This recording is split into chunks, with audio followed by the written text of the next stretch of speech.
Hello, welcome to Leading the Way at Leonard's, and I'm your host, Dwayne Knepper. Today, we'll be discussing human trafficking, a serious issue that has a devastating impact on victims, but that the trucking industry is in a unique position to help solve.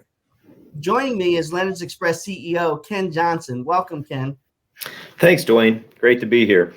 Leonard's Express joined the fight against human trafficking several years ago, mainly through our partnership with Truckers Against Trafficking. So we invited Susan Dold from Truckers Against Trafficking to join us today. Welcome, Susan, and thanks for being here. Thanks, Ken, for having me. Happy to be here. Awesome. Susan, could you tell us a bit more about Truckers Against Trafficking? How did the organization start and what's its mission? Yeah, so we've been in existence for about 11 years now, officially as a 501c3, started a few years before that. Really, our founders read a book about human trafficking and realized it was not something that was happening over there, right? Somewhere over there, realized it is actually happening in the United States. And so we recognized drivers were just in a unique position to help, like Ken said. And so our mission started to educate, equip, empower, and mobilize members of the trucking industry. And since then, we've added the bus and energy industries to combat human trafficking, just as a part of their everyday jobs. We know that truckers are diligent and they know how to do the right thing, and they're good people. And so who else to bring in the fight to help stop human trafficking, to help law enforcement? And so really that's how we utilize the trucking industry to combat this ridiculously heinous crime. Our goals really are to saturate those industries with our materials, which Leonard's uses. We have wallet cards, we have stickers, we have posters. And so just saturate the industries with that material so people know what to do when they see human trafficking, which we'll talk about later. And then we want to partner with law enforcement and government agencies to facilitate the investigation of human trafficking. We do that through calls and tips to the National Human Trafficking Hotline, through training of drivers and really entire trucking industry, using coalition builds where we bring together law enforcement, trucking companies all together with state agencies to talk about what's happening in the states, specifically in regards to human trafficking, and how can everybody close the loopholes to the traffickers. And then our third goal is to just marshal the resources of our partners. Clearly, we're a 501c3, a nonprofit, and everybody needs money to work. And so we want to make sure that we're utilizing those funds effectively and using it all to further our mission to combat human trafficking. Wow. Susan, you and Tat, you guys are making an incredible impact. Ken, how did Leonard's Express get involved with Truckers Against Trafficking? What has that relationship been like for Leonard's? Well, it was several years ago, the Trucking Association of New York had our annual call on Albany, where we bring the members of the organization to Albany to meet with our elected officials. And that particular year, we decided to ask Truckers Against Trafficking to bring their trailer to Albany to have on the Capitol Plaza, where elected officials, the employees of the elected officials, government agencies could come out, and meet with the folks at Truckers Against Trafficking. And I had no idea, in a sophisticated society, that this was going on in the United States of America. And it was just, that trailer, just, the things in it, the displays in it, the stories that were in it, were just very impactful to me. So, I immediately upon return, reached out and, got the materials brought in so that we did several meetings within our company to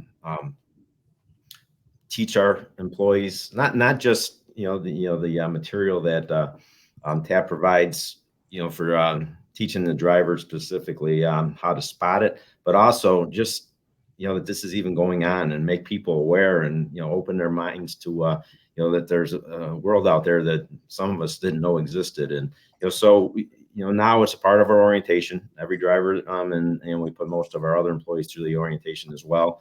They get to get training. The trucks are all equipped, and it's a great mission. Because I think they're doing wonderful work, and we're just proud to be a supporter of it, and offer that to our employees to help wherever we can. We have a short video clip from Truckers Against Trafficking. Let's take a look and talk about it on the other side. This needs to be stopped, and these young girls ought to have an opportunity to have a life. Their life is being robbed and taken away from them at such an early age.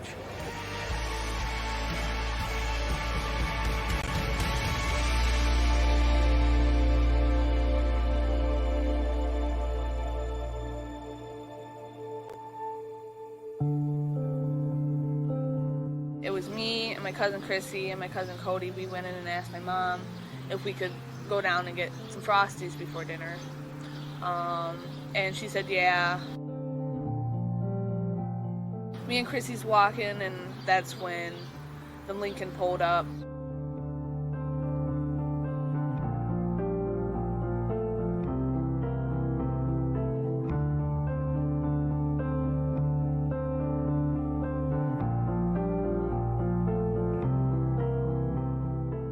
Your pimps that do exploit these children and get these children involved can come from any background.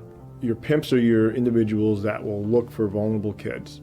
I think a lot of times people think about traffickers as one bad person who grabs a kid and somehow sells them on the street. But what we found in law enforcement is trafficking is often a team effort. It's the person transporting the child from place to place so that they can never be in a place long enough to get help. It is the person who actually lures the child in. It's the enforcer, the person who is beating the child. Could those all be the same person? Absolutely. But more often than not, it is a loose coalition of people who are working to keep that child enslaved. And if we're looking at victims of sex trafficking, we're talking about specific forms of vulnerability. For example, someone who has a history of abuse or trauma. It could be someone who doesn't have a good social network. So we're talking about runaway and homeless youth. We're talking about individuals who might be here, they might be undocumented, they came from other countries with promises of some different type of work. So it really, it's not about a single type of person, but rather vulnerabilities that traffickers know how to exploit. They're very savvy, they're smart business people, and they know exactly what to be looking for. This is old-fashioned greed. And where you can only sell a drug one time, you can sell a girl or a boy or a man or a woman over and over and over again.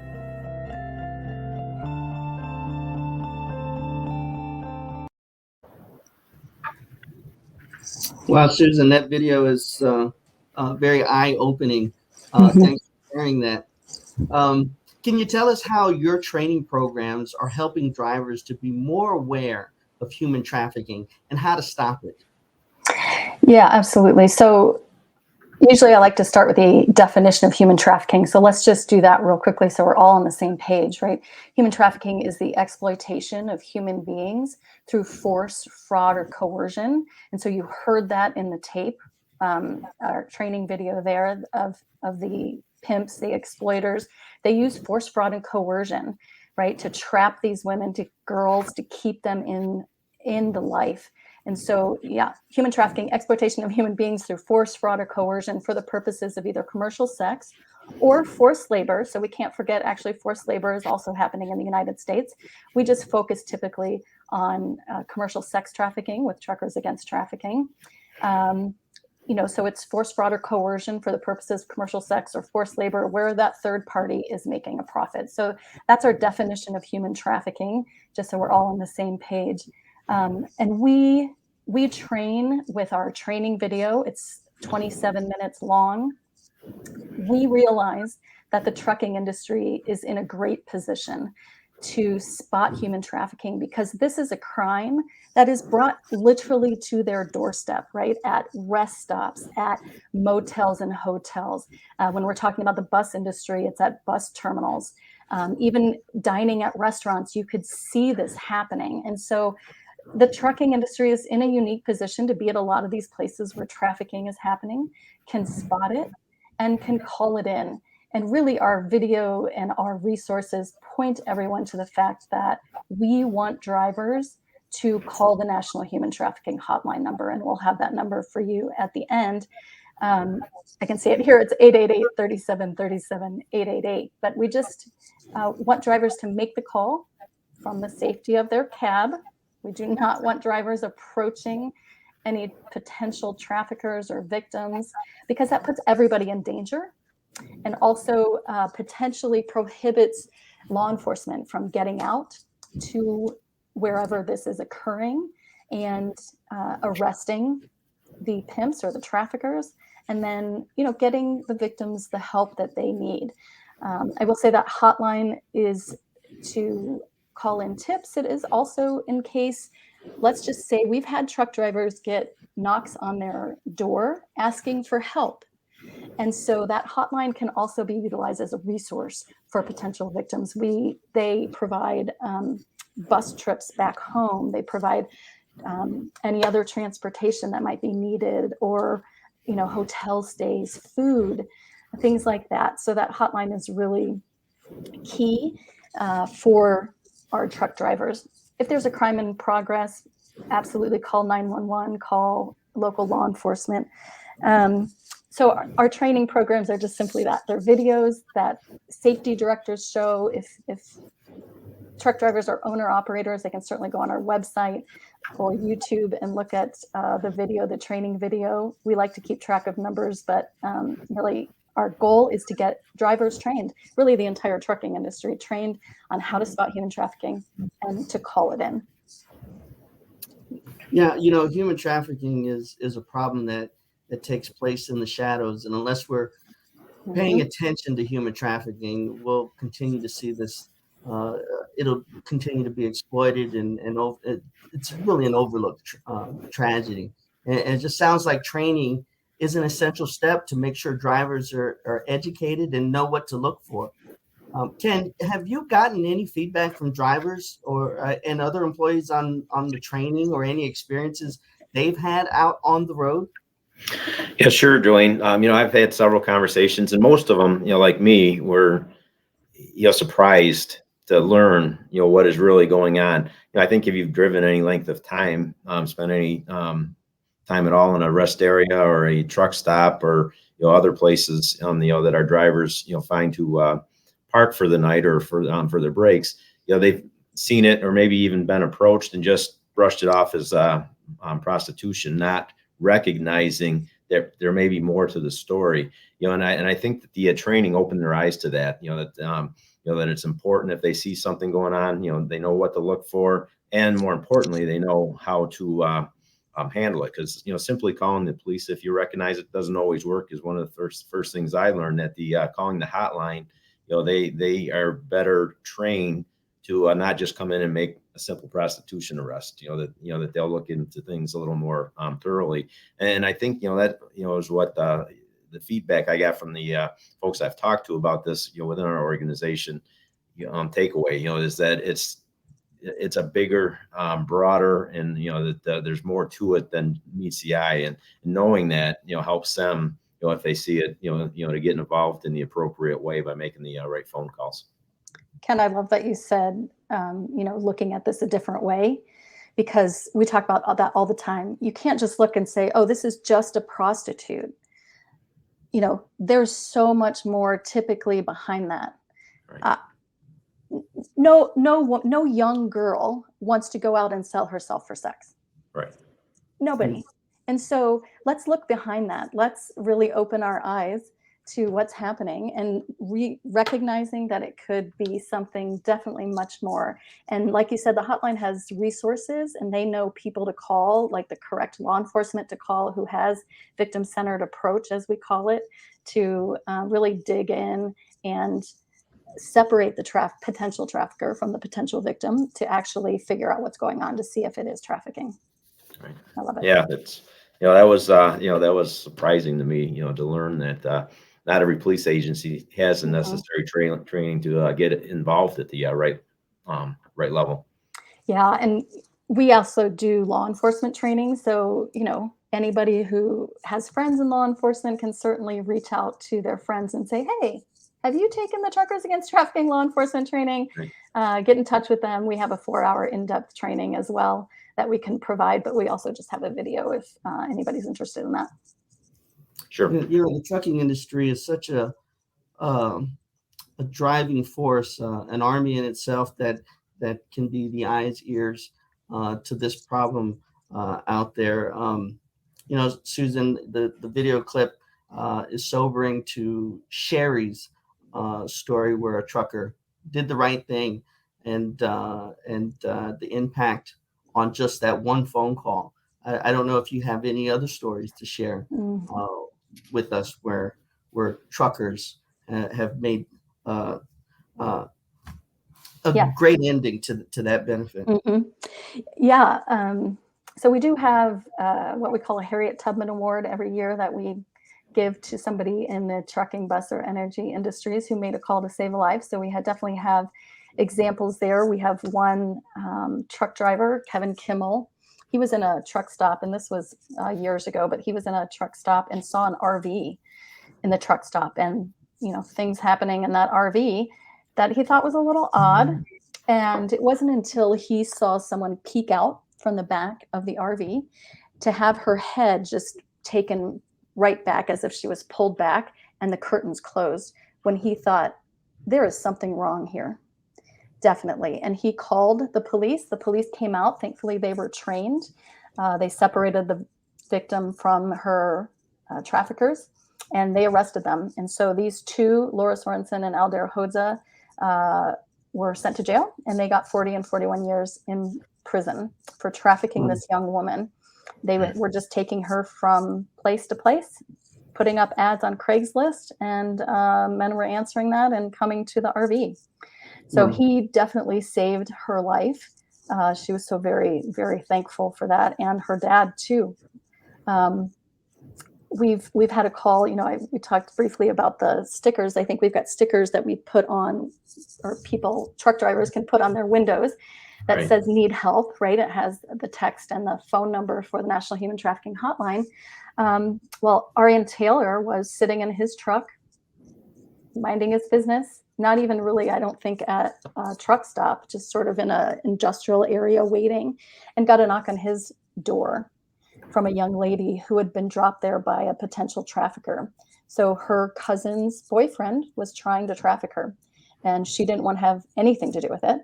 And so he literally brought her to this remote place, kicked her out of the car with no ID, no purse, no money.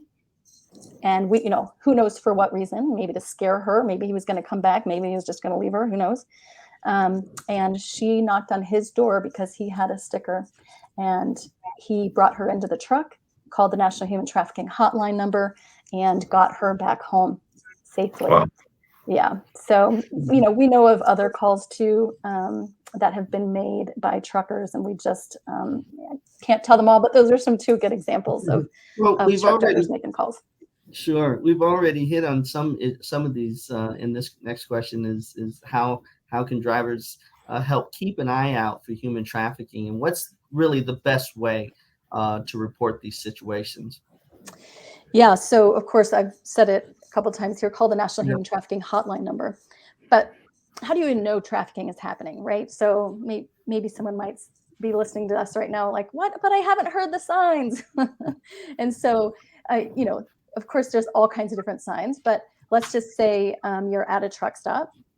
You could see someone drive in a car and drop off a bunch of women. Now, in the United States, typically, girls and women are trafficked, though boys and men are trafficked as well. But in the United States, it's typically women, girls. So that's what I typically say. But you'll see a car come in, drop off some women and girls, and they may or may not stay.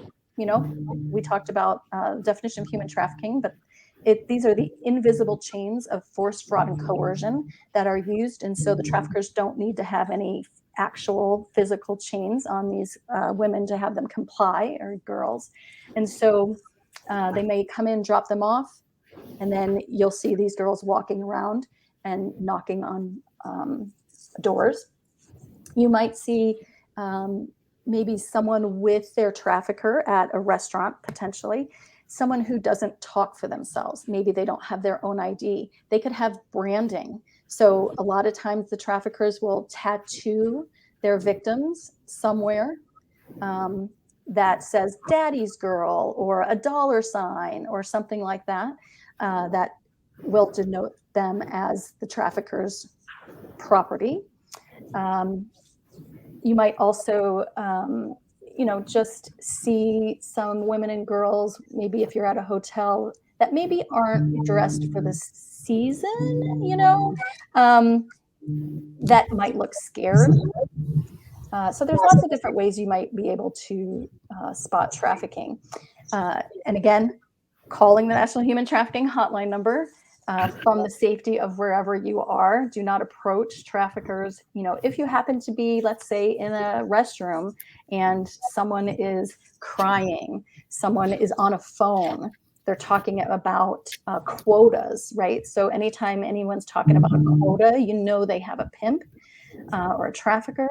And so that's a huge red flag that you want to make a call to the National Human Trafficking Hotline. But you might hear things in the bathroom from somebody who's scared, somebody who doesn't want to go back out to their trafficker, or, they might have a phone, but it has like one phone number in it, and that's it. They can't call anybody else. If you're able to interact with a victim of human trafficking, you don't want to ask if they're being trafficked. They don't know that word. And so it's things like, are you safe? Have you seen your family lately? Because traffickers obviously take their victims away from their families sometimes, not always. Do you have control of your own money? Can I help you? Can I buy you some food? So things like that. So all of our resources point, though, to calling the National Human Trafficking Hotline number. So even if there's an emergency taking place, there's a crime taking place, and you call 911 or local law enforcement, I would also encourage drivers or anyone to call the National Human Trafficking Hotline as well. They just have a myriad of resources that might be helpful, and they can also contact their law enforcement, which might have a little bit more effectiveness. Well, the impact that Truckers Against Trafficking is making is truly impressive. How do you plan to expand your reach in the future? Yeah, great question. So currently, we have trained over 1 million drivers, which I love. It just keeps growing. And these are just the ones we know of. We know we don't get all the numbers because we don't require drivers to register, but we know we've trained over 1 million drivers. There's also millions of truck drivers on the road at any given time, and lots of people within the trucking industry itself. So really, we just try to grow organically. So already, we started, of course, with truckers, hence our name, Truckers Against Trafficking. We've already grown into the bus and energy industries. Because of the bus, we have some casino training as well, because we know that the traffickers bring their victims to casinos. This year, we have created some new training videos for local drivers specific. So think about UPS drivers, FedEx drivers, Amazon drivers, those type of local drivers delivering packages, because brothels can be in neighborhoods, right? We think of a brothel as something back like in the 1800s, right? But there are modern day brothels in houses, in neighborhoods. So even if you're listening to this podcast and you're like, I'm not a truck driver, I'm just listening because I don't know, I'm working for Leonard's, or I like this podcast. You could have a brothel in your neighborhood. So how can you look out for that, right? Who's coming and going? Do you know your neighbors? We don't live in villages anymore. And so we can literally close our doors and not talk to our neighbors. So let's look around. Let's be aware of what's happening around us. So we've created training videos for those local drivers. We also created a new training video for in-home delivery drivers. So think about your moving companies. Think about furniture delivery. I mean, these traffickers live lives just like you and I, believe it or not. They move, they order furniture, they have stuff delivered. And so now we're reaching into a different segment of the trucking industry with those local delivery drivers. So that's what we've done this year already. Who knows what the future holds for Truckers Against Trafficking and what other industries we'll get into, but we've definitely grown over the 11 years and just keep organically moving into other industries related to the trucking industry. Well, Susan, Truckers Against Trafficking, are just doing wonderful things. I get the new newsletter, and in the newsletter, the stories, of the victims and the successful arrests of some of these traffickers. It's just amazing, and it's still, like I said earlier, just amazing that's going on in this day and age. Leonard is obviously going to continue to support Truckers Against Trafficking, both through the training of our drivers. We continue to train, our new employees as they come on board. We'll continue to do that. And we'll certainly continue to financially support, the good work that they're doing. And the other thing I think should be mentioned here is if you go to the website, corporations are obviously financially supporting, but individuals can as well. And you can sign up to, whatever you can afford. But it's a great cause. And, and I would highly suggest if you find this is a terrible situation as I do, that, you can go out and support Truckers Against Trafficking financially so they can continue to grow their resources and continue their outreach to, not just the truckers, as Susan has mentioned, but, other organizations, to help break up these rings. Yeah. Well, thank you. Go ahead, Susan. Okay. Yeah. Just, adding on to that, it's going to take all of us, right? So we're raising up a mobile army of transportation professionals to fight human trafficking. And that can include each and every one of you listening to this podcast. And it's going to take every single person out there looking, seeing what's happening, and making a call. We don't ask you to do anything other than make a call to the National Human Trafficking Hotline, which anyone can do, not just truck drivers. They keep stats for us for the number of truck drivers that have called in, which is thousands that have called to the National Human Trafficking Hotline. But every single person here can make a difference. And the traffickers really are counting on our ignorance and our apathy to victimize our children, our women, our boys, our men that are being trafficked. And we can no longer be ignorant or apathetic. We need to take action and make a difference in someone's life. You just never know what your one phone call could do to make a difference in the life of someone being trafficked.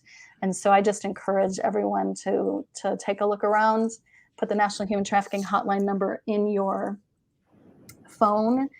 We have an app as well, make it easy for all the truck drivers or anyone. You don't have to be a truck driver to download our TAT app. Just search Truckers Against Trafficking, go to truckersagainsttrafficking.org, whatever it is you want to do to get the message out and to learn more. You can always contact us as well. So thanks everyone for listening and having me. Thank you so much, Susan, for joining us today. Human trafficking is such an important issue, and increasing awareness is the critical first step. Again, Susan, thank you so much for joining us, and thanks for all that you're doing to fight human trafficking. Yes. You're so welcome. Thanks for having me. We'll close the segment with a final video from Truckers Against Trafficking.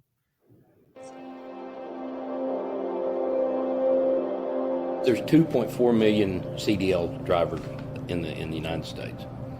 We need to educate them about what we're talking about right here, human trafficking.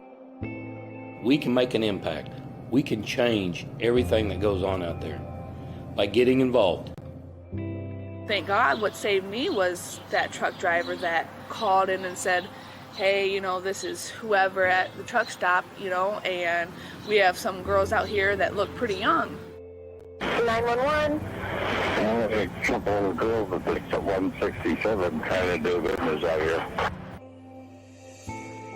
Because this trucker made the call, I have an opportunity to actually have life. Without what he did for me, you know, a simple phone call, without that, you know, it would have been total opposite. But here I am, I'm sitting here with my mom, you know, I mean, and that all could have been taken away, but because of, you know, that trucker, I have, you know, a future. Oh, that trucker. The one that made that phone call. I think about him all the time. I have never met him. I don't know who he is, but boy, I owe him a lot. And if he ever sees this, thank you.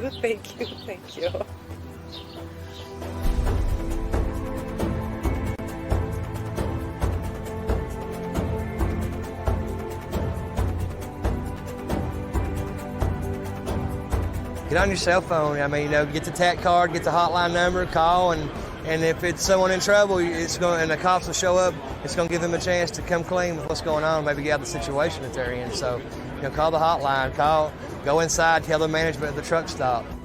I think it has to stop, and I think it's going to take us drivers stopping it and reporting what we're seeing and taking action instead of shutting our curtains and hoping it goes away.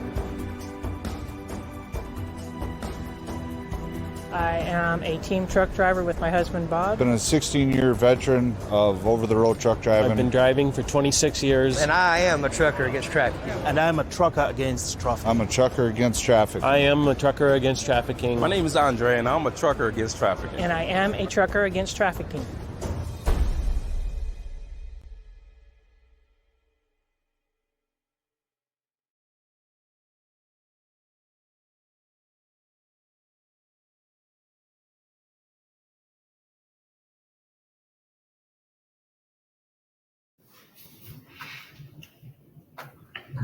Now, let's shift gears and talk about some of the news that's making headlines in the trucking industry.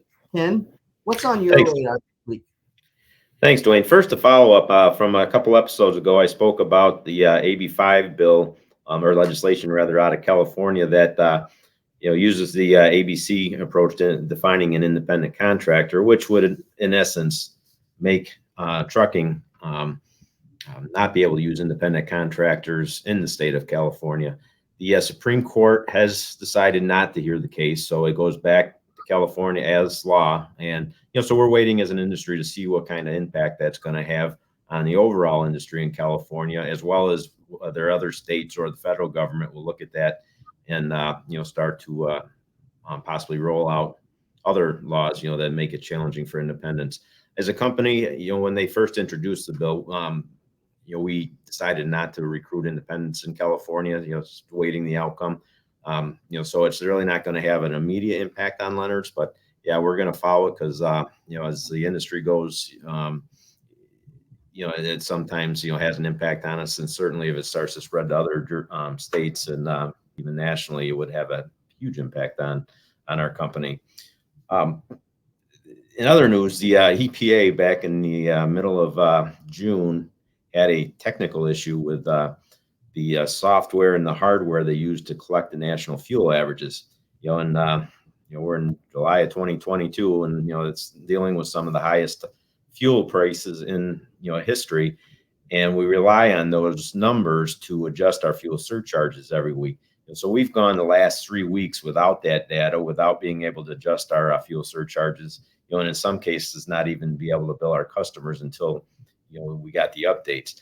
Finally, last night, the updates were made, and fortunately, they did each week individually. So now we're playing catch up. But I think it's I thought it was important to share that here. Just to kind of share how the fuel surcharge system works and where those numbers come from, and the importance of timely updates. Normally, we get it every Tuesday, and we can update our records and have our computer information be accurate. So, it's important. Unfortunately, it's back to work, but back to working, and so it's just another broken piece of government, I guess. Not to go down that rabbit hole, but it's just frustrating that what would take us presumably hours or even days, takes them nearly a month to get fixed. So supposedly they were working around the clock. I just think they use a different clock. Yeah, these things do come around again. I don't know if I'm old enough to remember some of the other fuel crises this country's been in, but this too shall pass, and we'll get through it. Yeah, the good news is over the last 3 weeks when the data did come out, and I think we've seen this, whether you're filling your car or, seeing the prices at the pump, the prices have come down, a little bit, not nearly enough, but, we're starting to see signs, and, you get through the end of summer, it's, the demand tends to drop off, people get back in their routine. So, that might help a little bit more. I don't know whether we're going to go back to where they were, 2 years ago anytime soon. But, I think we thought that the last time the price ran up into the $4 range, not quite as high as now, but, and it eventually went back the other way. So, we'll see. It's a challenge for everyone to deal with, but we've managed it before, and we'll manage it this time. We know it's serious because when they start trying to turn a day into a holiday where we would get some sort of reprieve on gas taxes, you mentioned that, and that's happened in several jurisdictions, including New York, Georgia, and Maryland. I know the federal government's looking at that, but there's a consequence to that.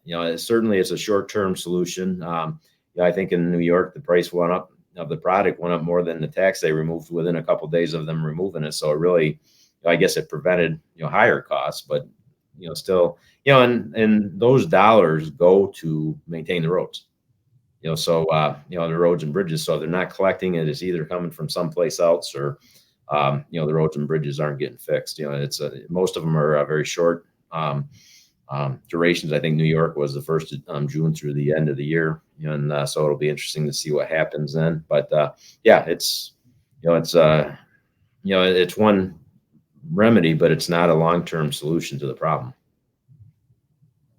Right. Yep. Well, it seems like that's all for this edition of Leading the Way at Leonard's. If you have any questions or feedback, we'd love to hear from you at leadingtheway@leonardsexpress.com. That's leading the way, all one word, at leonardsexpress.com. I'm your host, Dwayne Knepper. Until next time, keep on trucking. We're running 18 wheels down that open highway. We drive on through the night so you can have it your way. We're the angels of the highway, bringing hope across this land. Success through service, it's all part of the plan. We're settled for nothing less. We're Leonard's Express.